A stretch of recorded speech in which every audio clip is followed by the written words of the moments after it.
Breaking news విశాఖలో YouTuber local boy నానికి court remand విధించింది. మార్చి 7 వరకు రిమాండ్ విధిస్తూ కోర్టు ఆదేశాలిచ్చింది. బెట్టింగ్ యాప్స్ ప్రమోషన్ చేయడంతో బాధితుడి ఫిర్యాదుతో విశాఖ పోలీసులు కేసు నమోదు చేశారు. ఇన్ఫర్మేషన్ టెక్నాలజీ యాక్ట్ తో పాటు 2000లోని సెక్షన్ 66C గేమింగ్ యాక్ట్ కేసును నమోదు చేశారు. ఈ నెల 21న యూట్యూబర్ నానిని పోలీసులు అరెస్ట్ చేశారు.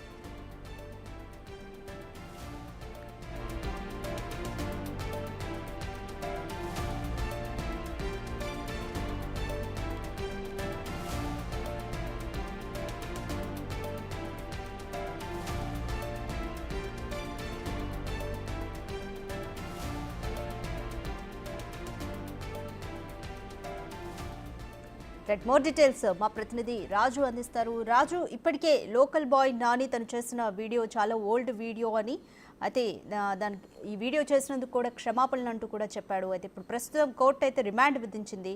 కంప్లీట్ డీటెయిల్స్ ఏ విధంగా ఉన్నాయి?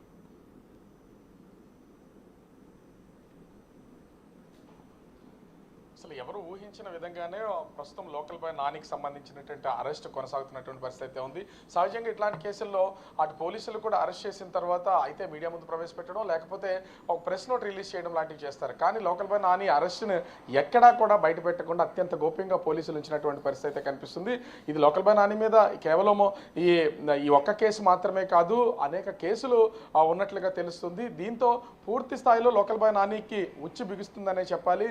ముఖ్యంగా చూస్తే అటు బెట్టింగ్ యాప్స్ని ప్రమోషన్ చేసినటువంటి దానిలోనే ఈ కేసు అయితే నమోదైంది. అయితే దీనికి సంబంధించి అనేకమైనటువంటి సెక్షన్స్ని ముందు ఇచ్చినటువంటి పరిస్థితి ఉంది. అయితే కేసు నమోదు చేసి అరెస్ట్ చేసినటువంటి సమయంలో కేవలం 112 కేసు మాత్రమే, అంటే ఇది కేవలం ఆ పెట్టి కేసు మాత్రమే ఇది నమోదు చేసినటువంటి పరిస్థితి ఉంది. ప్రస్తుతం 111(2) చీటింగ్ కేసు, అదేవిధంగా 112 పెట్టి కేసు, తర్వాత 318 ఎలక్ట్రానిక్ ఫోర్జరీ, ముఖ్యంగా చూస్తే ఎలక్ట్రానిక్స్ సంబంధించినటువంటి డాక్యుమెంట్స్ ఫోర్జరీ, 319 ముఖ్యంగా పర్సనల్ చీటింగ్, 46 రెడ్ విత్ 61/2 ఈ కేసులను అయితే నమోదు చేసినటువంటి పరిస్థితి అయితే ఉంది. దీంతో పాటుగా అంటే ఇవన్నీ కూడా ఒక విధంగా చెప్పాలంటే బెయిలబుల్ కేసులే. అదేవిధంగా 2000లో వచ్చినటువంటి information టెక్నాలజీలోని section 66C, section 66D ఈ రెండింటికి మాత్రం ఎట్టి పరిస్థితుల్లో బెయిల్ వచ్చే అవకాశం అయితే లేదు. ఎందుకంటే ఇవి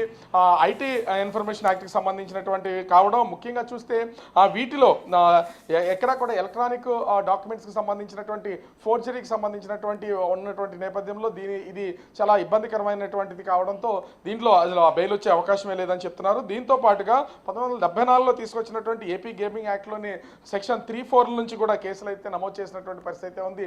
21వ తేదీన యూట్యూబర్ నానిని పోలీసులు అయితే అరెస్ట్ చేసిన తర్వాత మ్యాజిస్ట్రేట్ ముందు హాజరుపరిచినటువంటి నేపథ్యంలో మార్చి 7వ తేదీ వరకు కూడా యూట్యూబర్ నానికి రిమాండ్ విధించినటువంటి పరిస్థితి అయితే కనిపిస్తుంది. అయితే బెయిల్కి ప్రయత్నించినటువంటి నేపథ్యంలో బెయిల్ ఇవ్వడానికి గౌరవ జడ్జి కూడా నిరాకరించినటువంటి పరిస్థితి అయితే ఉంది. ఎందుకంటే ఈ గేమింగ్ యాక్ట్స్ వల్ల అనేక మంది తీవ్రంగా మానసికంగా ఇబ్బందులు పడుతున్నారు, ఆర్థికంగా కోల్పోతున్నారు. కోట్ల రూపాయలు, లక్షల రూపాయలని వీళ్ళందరూ కూడా అప్పులు తీసుకొచ్చి మరి వాళ్ళ జీవితాలు నాశనం చేసుకుంటున్నారు. ఇట్లాంటి కేసులకు సంబంధించి చాలా కఠినంగా వ్యవహరించాలంటూ వ్యాఖ్యానించినటువంటి పరిస్థితి అయితే కనిపిస్తుంది. అయితే లోకల్ బాయ్ నానికి సంబంధించి ఈ ఒక్క కేసే కాదు, గతంలో ఉన్నటువంటి అనేక కేసులకి సంబంధించి ఒక్కొక్కటి కూడా ప్రస్తుతం అయితే పోలీసులు బయటకు తోడుతున్నటువంటి పరిస్థితి అయితే ఉంది. దీన్ని ఇక్కడ అత్యంత గోప్యంగా కేసులకు సంబంధించినటువంటి పూర్తి స్థాయి ఇన్వెస్టిగేషన్ అంతా విశాఖ సిపి శంకర్ భక్త్ బాగ్జీ ఆదేశాలతో పోలీసులు అయితే చేస్తున్నటువంటి పరిస్థితి కనిపిస్తుంది. ముఖ్యంగా నేను అంటే నుంచి లోకల్ బాయ్ నాని నేను చదువుకోలేదు, నాకు ఏమి తెలియదు, చదువుకున్నటువంటి వాళ్ళు ఎంతో మంది ఈ బెట్టింగ్ యాప్స్ని ప్రమోట్ చేస్తున్నారు. వీళ్ళందరితో పోలిస్తే నేను చాలా చిన్నవాడిని, చదువు లేనటువంటి వాడిని, నాకు అర్థం కానటువంటి నేపథ్యం అయితే ఉంది.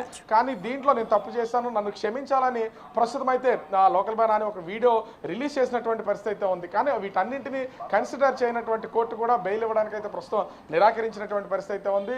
విశాఖ సెంట్రల్ జైల్లో లోకల్ బాయ్ నాని ఉన్నటువంటి పరిస్థితి ఉంది. మొత్తం కేసులకు సంబంధించి అన్నింటినీ పోలీసులు అయితే బయటికి లాగుతున్నటువంటి పరిస్థితి కనిపిస్తుంది. Radhika, thank you Raju.